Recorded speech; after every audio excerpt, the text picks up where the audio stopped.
Tonight on Reporting Scotland, the short and tragic life of Liam Fee, brutalised and killed by his mother and her partner. Rachel and Naomi Fee had denied killing Rachel's 2-year-old son, blaming his death on another child.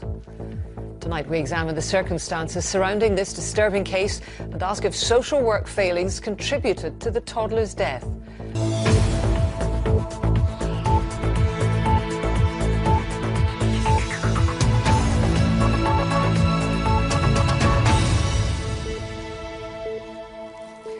Good evening. A mother and her partner have been found guilty of murdering her son, Liam Fee. Rachel and Naomi Fee were found guilty of killing the toddler in March 2014. Both women had denied killing the 2-year-old in a house near Glenrothes in Fife. They blamed his death on another child. Our reporter, Lisa Summers, is at the High Court in Livingston for us this evening. Lisa. Jackie, this has been a harrowing, highly emotional and distressing case. Much of the evidence over the past 7 weeks has been too graphic to report. Some of the tales of cruelty, the psychological, the physical abuse that Rachel and Naomi inflicted on 2 young boys, also the assault and the escalating violence and cruelty against Liam Fee. Well, the jury here at the High Court in Livingston have been deliberating for 3 days now, over around 10 hours, but they finally came back with a verdict of guilty against Naomi and Rachel Fee on all the charges against them.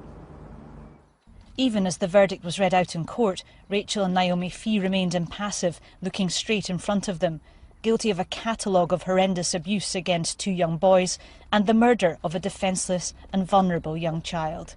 It was an escalating pattern of violence against Liam that left him with a broken leg, a fractured arm and ultimately a blow to his small body, so severe it ruptured his heart.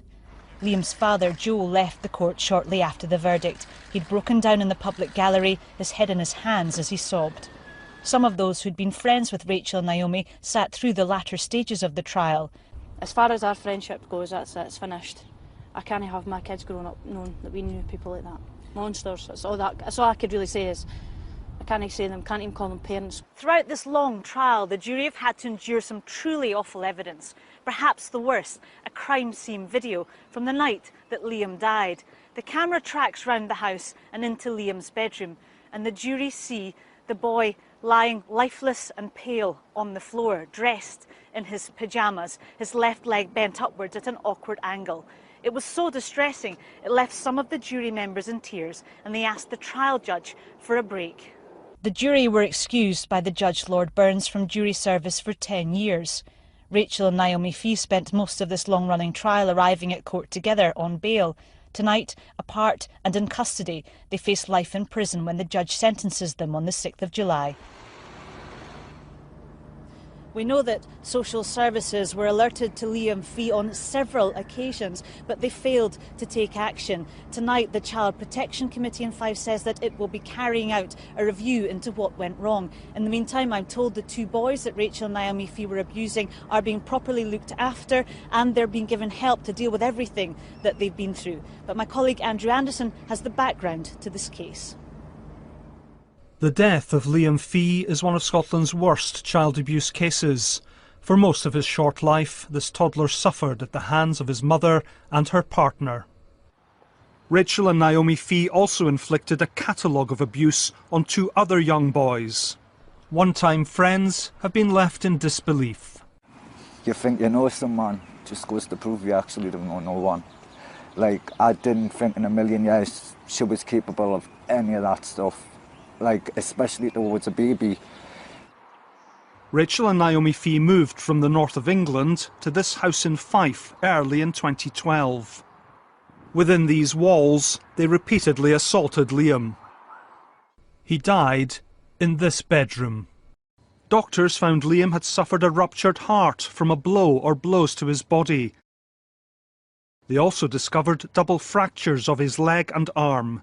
In total, they counted more than 30 injuries. Sean Catherall once regarded Naomi Fee as his best friend. She and Rachel stayed with him a few days after Liam's death. His account is chilling. There was like no emotion in them. They weren't bothered. They were sort of laughing, joking on. that they were going to get sent to jail for neglect, because they knew they were getting done with neglect anyways, they were saying. But laughing and joking on, like, do you think we'll get the same cell together? Back in Fife, a major police investigation was underway. Within a bed, a number of objects are hidden, which add to the officers' suspicions. There are cable ties, ropes, and a chain.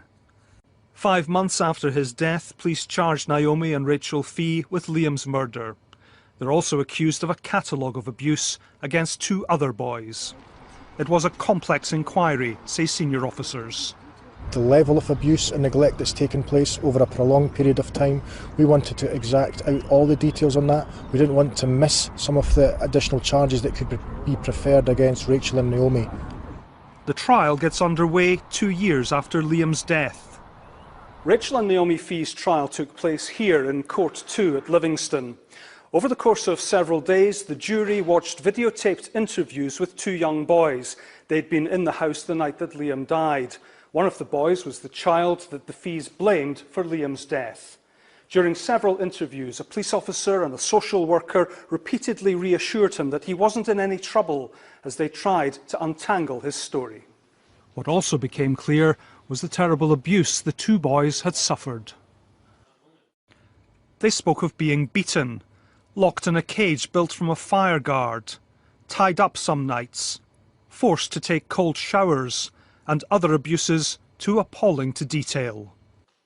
The jury in this trial listened to some of the most harrowing evidence ever to come before a Scottish court. Rachel and Naomi Fee's sustained abuse towards Liam and the other boys has left many shocked and asking how these 2 women could have been so cruel. Andrew Anderson, reporting Scotland.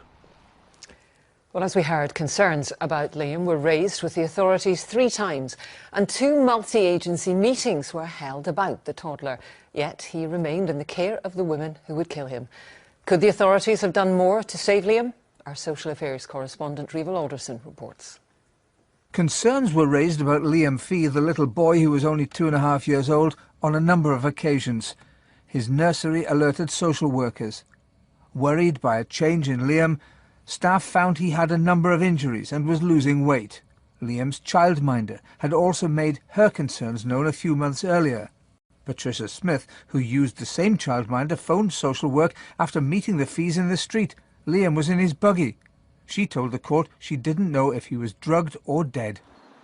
A senior Fife social worker admitted to the court that at one point Liam fell off their radar. A member of staff had gone off sick, no one else was assigned, and his case wasn't reviewed until further concerns were raised. The circumstances of supporting families in situations such as this can be complex, and there were a range of agencies involved in supporting Liam and his family, and the details of that will be looked at through the significant case review. You can't call it anything other than a failure, can you? I think it's important that we allow the significant case review to consider the circumstances of what's happened with Liam in some detail. The Scottish Association of Social Workers says bureaucracy and resources are problems. Frontline workers spend more time writing reports than in engaging with children and families, and the work can be relentless and traumatic. There's only so much you can take, and part of the concerns that we have that currently in the UK, we're talking about 8 years max in terms of the lifespan of a child protection social worker, and that's long. You know, many people leave the profession because they just feel they can't cope with this anymore, because it is relentless. But whatever the problems, again, we're left asking what more can be done to protect our children. Rival Alderson, reporting Scotland.